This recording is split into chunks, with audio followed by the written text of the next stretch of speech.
pathian rong bol tura in peto te kan nia boy pui tham isua kan nia tra pui tham isua kan nia chu chong ni lawin lim pui tham isua kan ne ni hoi ni jubilee bin shoi tang tu pathian hi lim pui la lim takin thin luin pathian phokila kan theina song songin kan jubilee nom na le nom lo na chu ke ma ni ha ni ngatani pathian in dang le ke he jubilee mang turim in da chumi a chuanin tharau thiang him po him petel ka ni chumi tharau thiang him chu kan ne na hian dai no wa chu tharau thiang him ne chuan he jubilee hi lim takin kan lom min pathian kan pakhau zel don ni sang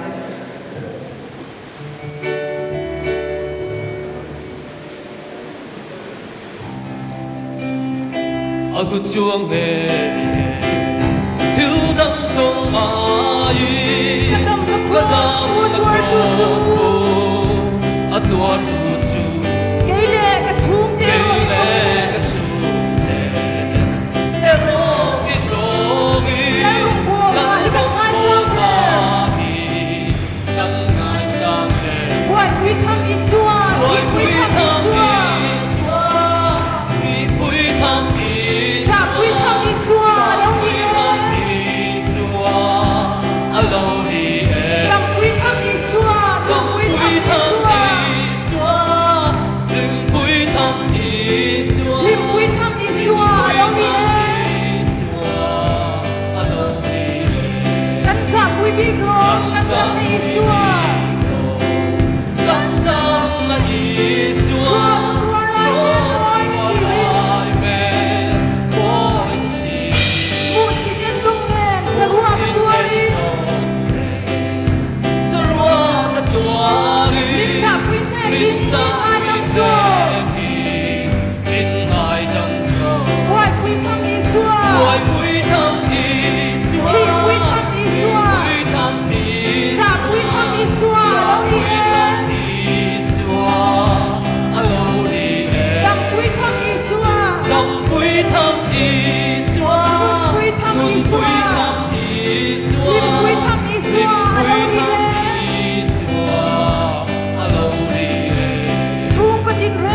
subscribe cho kênh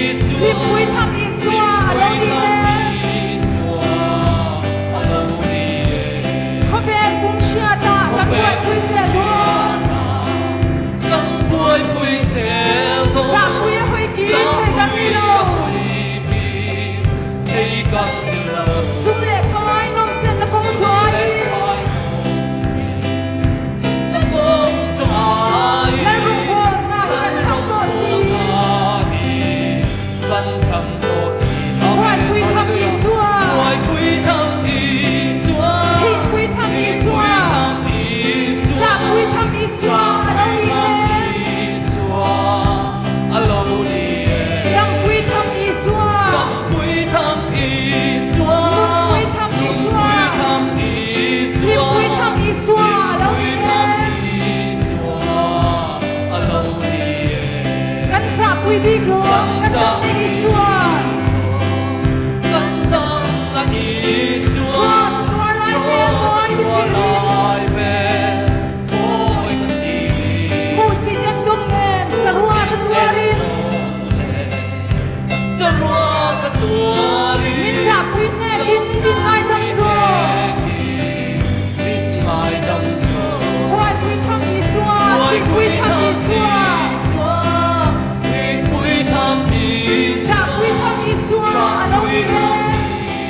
lỡ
chia ta kan buai pui se tho sa pui hoi ki thai kan ti lo sum le pai nom chen la kong suai le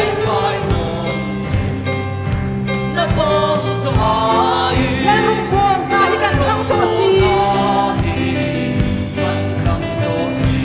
buai pui tham i suwa ki pui tham i suwa cha pui tham i suwa alo ni tam pui tham i suwa nun pui tham i suwa ki pui tham i suwa alo ni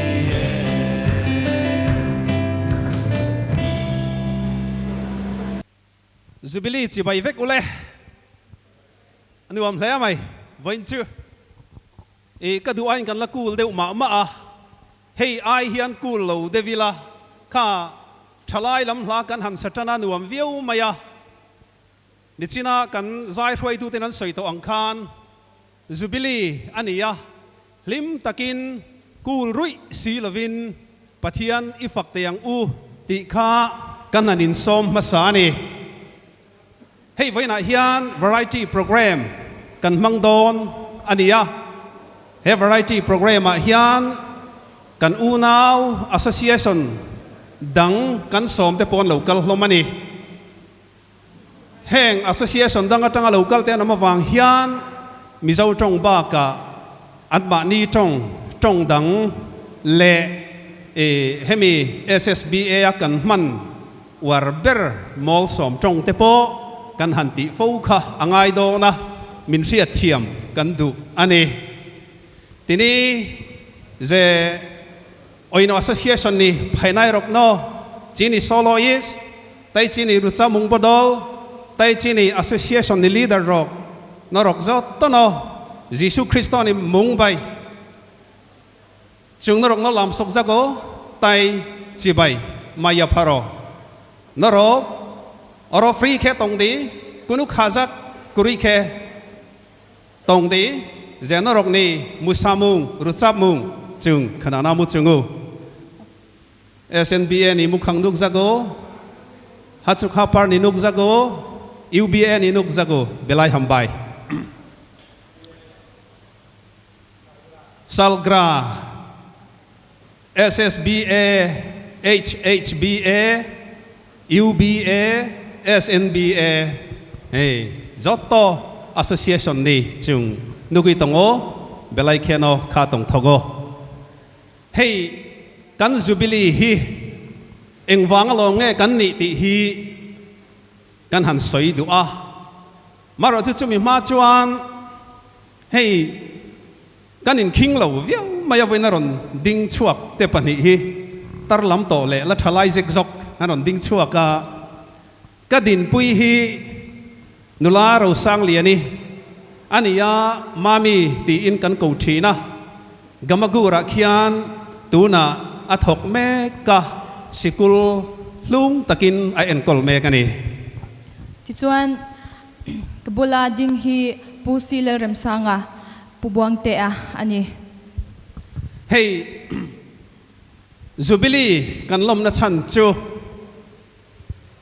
nizana khan thi tilaya hian projectora kan muto a nizana income te chuan khami khan aphuzia atar lang to in kan ria a kan mi rang Krista ta na mi huai sen te he ti pura ram thim su eng turin in le local sanin kan mi masa pu la rimo ya te tin pulom zuala te tin puti ro thiawa te pungun karate mitam takni zanan ming kan hantar lan te ba ka khan nula evanal remite nula silal ngi te se om tam tak tuarin he ti pura hian chanchin tha an lo wa vai pui to a har sat na sang pal tlangin pathianin ahum him zela vo innia hian ko san heti zat mel hi kan lo muta a ti chuan he Jubilee hi pathian he na lom thu soina ani a chuwangin Tripura Field Committee chuan lom hi aphu hle in kan ria ani pathian thu mun khatami ka chiaranga pathian thu ka chiar zo a hian trong trai na ka neyanga ka trong trai zo a chuan kan program angin kan kal chho zel don ani ang elembak porinai Hebrew ni ek ordai ek pornisimi chair pot zora ang porinai Hebrai le khathon bung khat chang khat atanga chang li zavin pathian thu ilongai thla ang u pathian ma sanga thla tu te hne na bung tam tak le kong tin renga zol nei te a thu lo soi tu khan heng ni to pa hian keima ni hne na afapa a chuan thu a soi ta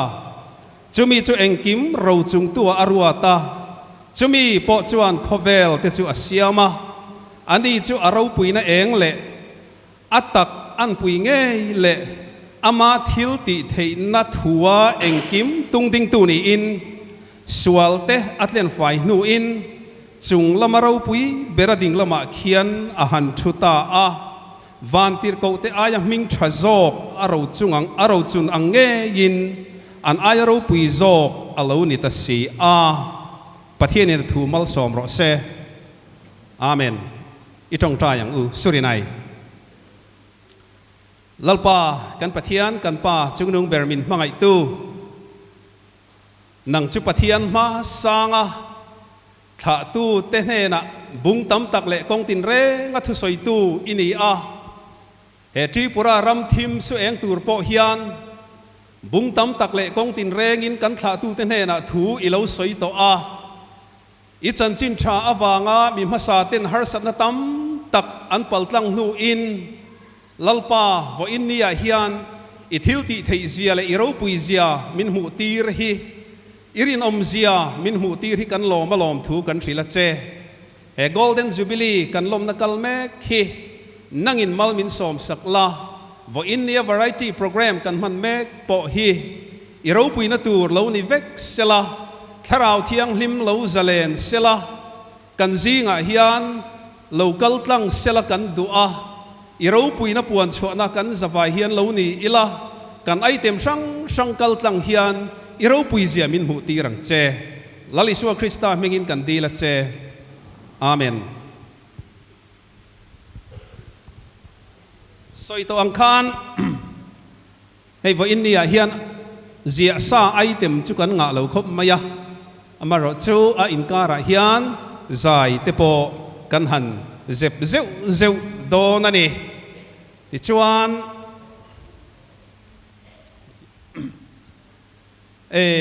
kan program angin kan kal chun zom ha langa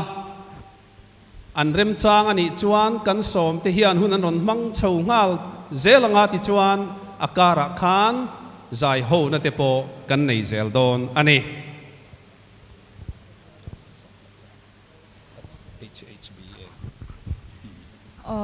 tuna chuanin HHBA group dance kha anin peito chuan tuna somna ilo na yang u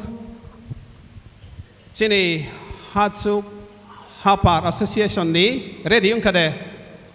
zora rezago pari ya pakharop layana good bengang ule good beng ni lo lom durang anni hi hatsuk hapar baptist association atanga local te anni hi ta monu bulvelami te ki anni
jatino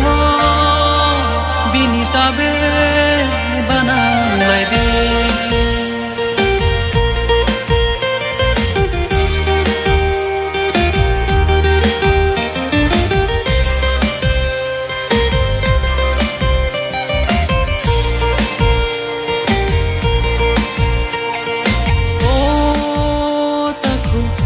le mo ye tong pai tong ha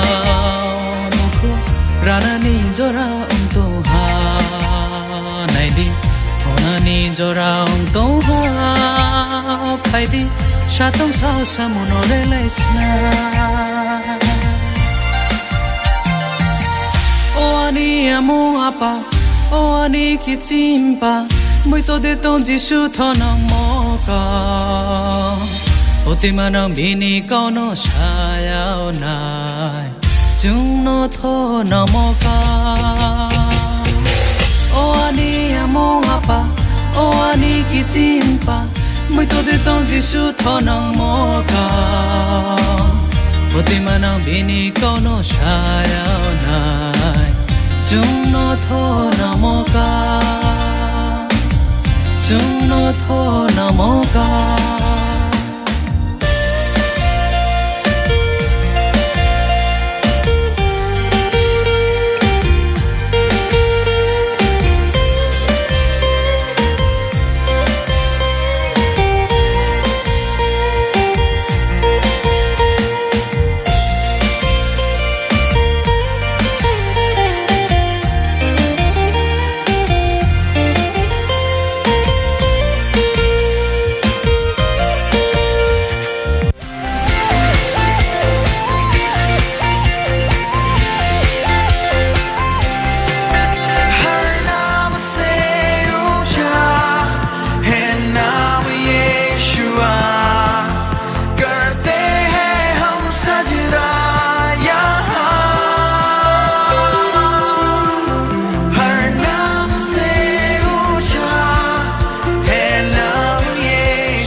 Thank you very much indeed. HHBA. Bilai hambai. Asuk hasalman ipayui. Asuk naito ke musamu. Jungno punuk lai mangka. Bilai hambai.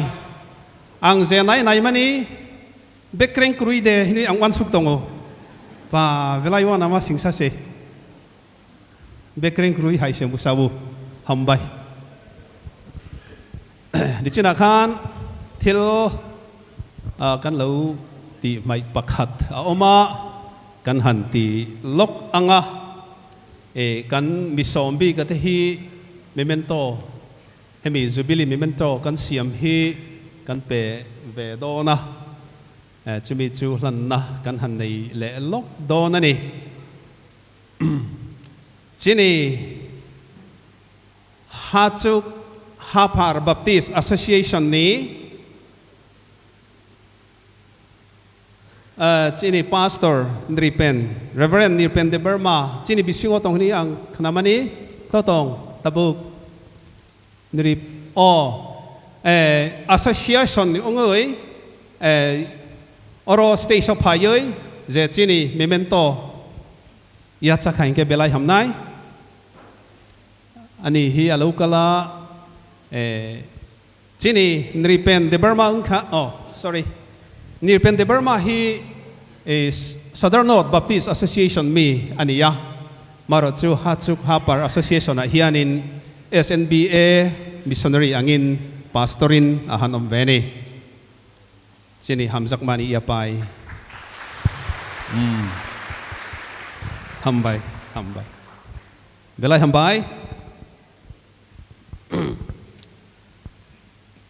ตะบุกจึง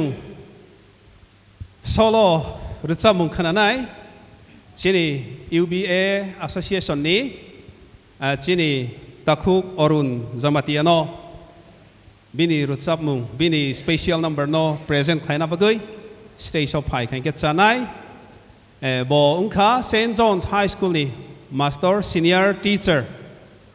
บอเบลัยแค่รึจะมุ่งบ้านออกนักกรุงแต่รึจะนั่นนี่บอกกรุงอันนี้ฮี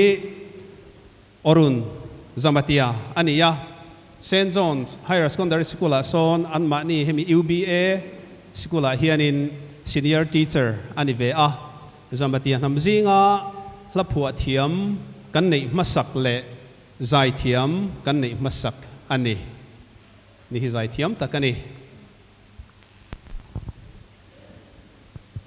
ใจตูรินอรุณจะมาเจอกันโซเม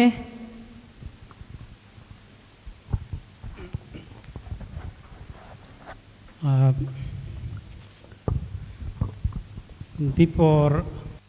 layak hoba ang jotona phungkaham hasena jotona phungkaham I'm confused actually which language I should speak it is in English or in Kokborok but if I speak in English many of us will not understand and if I speak in Kokborok then also many will not understand, especially Mizo brothers. You may not understand. So I think I'll speak in Kokborok, but I will need one interpreter. That is the one who will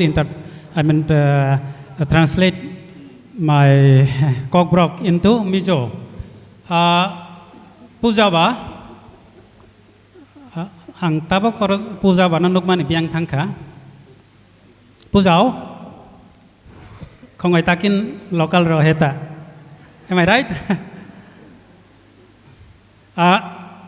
Ani kok borok bay kok sama no nang mizu kok bay. Oh, ang mizu bay si sanai nang kok borok bay sati. Okay. Ang rusaya kosakang kok thai sat thai nei mas hasinai.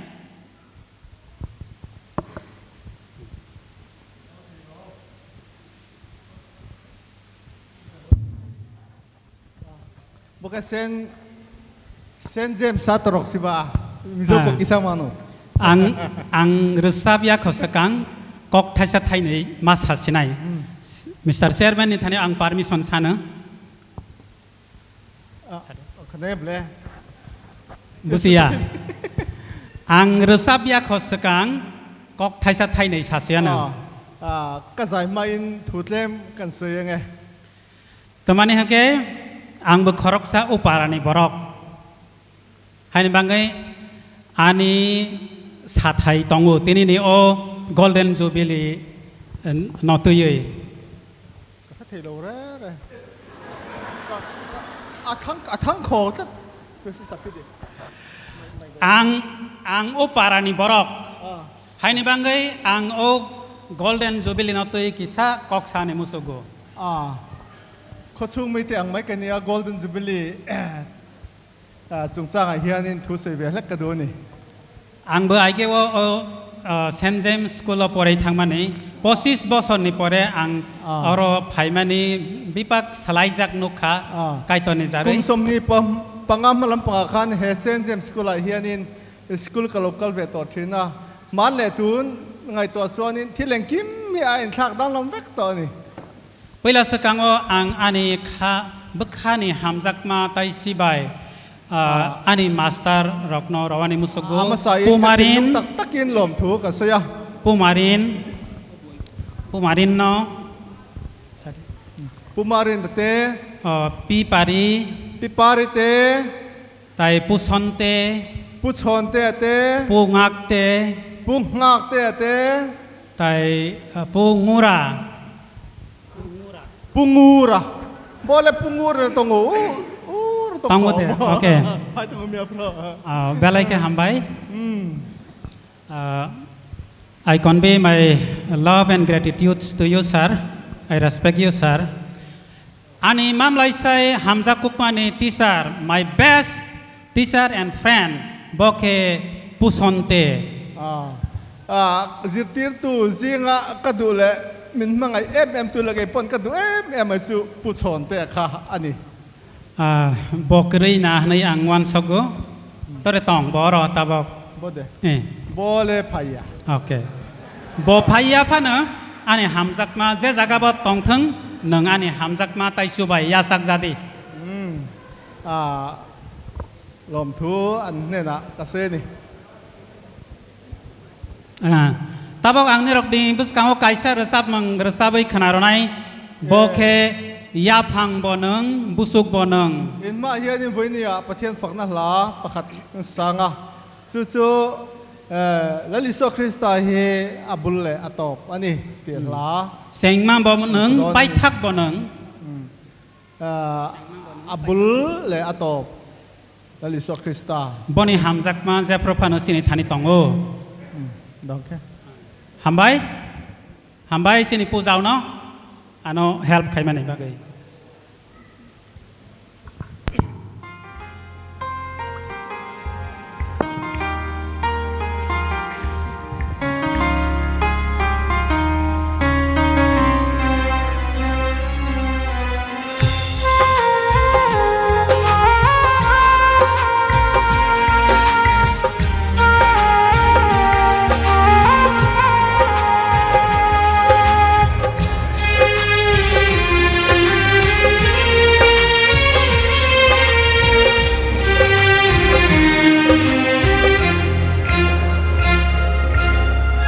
ya phang bono busu bono seng ma bono pai tha bono ya phang bono busu bono seng ma bono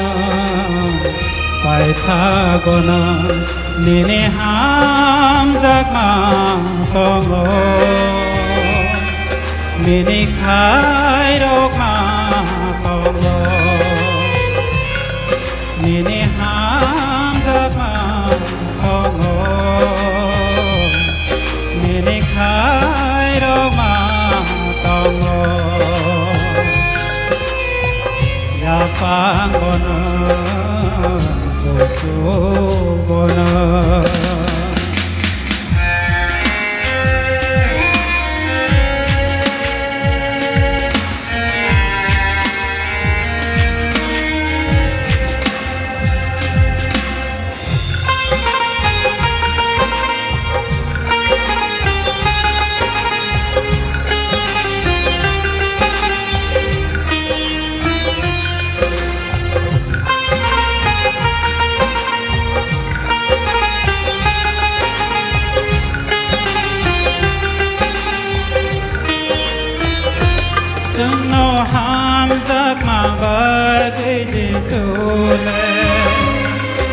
no mơ thang na ba dây dê su le hai ro ma na ma sin ba dây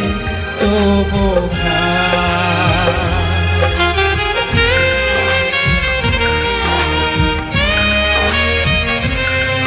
no ham tak ma ba dây dê su le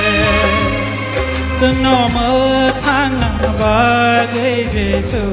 le hai ro ma na ma sin ba dây tu bu kha hai ro ma nang su bra am sak ma na tar ma gu nang nang le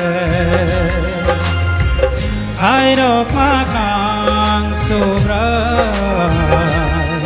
am sak ma na tar ma gu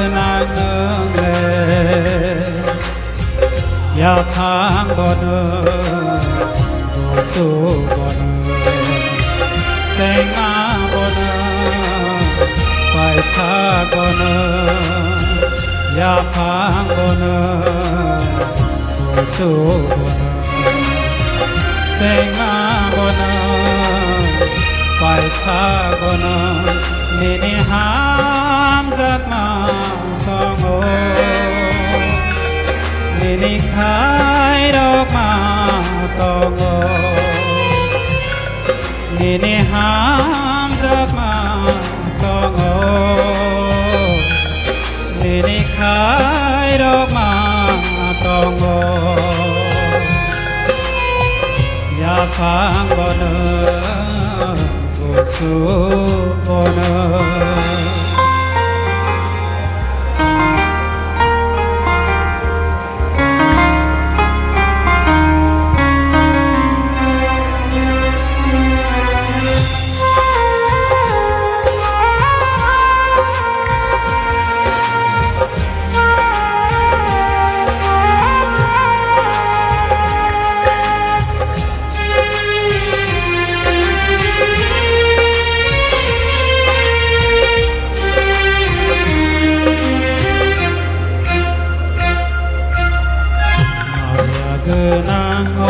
Subrai nang le Alok magenang subrai nang le Sukha tong thok no ya kadai nang le Ai ka suno mơ thang na nang le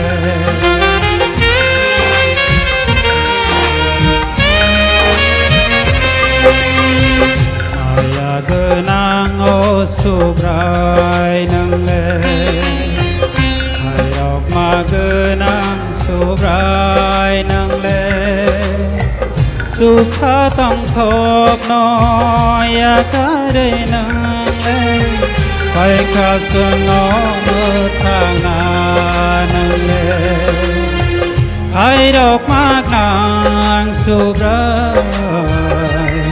Ham giấc mana karma genang nang le Hai độc ma nang subrai Ham giấc mana karma genang nang le Ya phang bona go su bona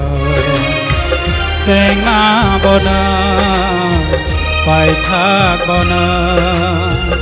ya phang bona go su bona seng ma bona pai thak bona ni ni ham giấc ma tong o ni ni khai độc ma tong o ni ni ham giấc ma tong o ni ni khai độc ma tong o ya phang bona go su bona. Thank you. Hambai chini takuk oron Jamatiano nini korang kutui bai chungno rucap knai rumani bagai belai hambai belai hambai Ole tunat chuanin Udaipur Baptist Association atangin group dance nei turin lo somang UBA lamachangin tauk musamung chungna lai phinai Udaipur Baptist Association ni group dance ready tong de oh hambai stay so pai di koi sawo Udaipur Baptist Association good bag in the lomang yapa hambai hello oh tuna anon anlam ron entir tur hi Jamatia cultural dance ania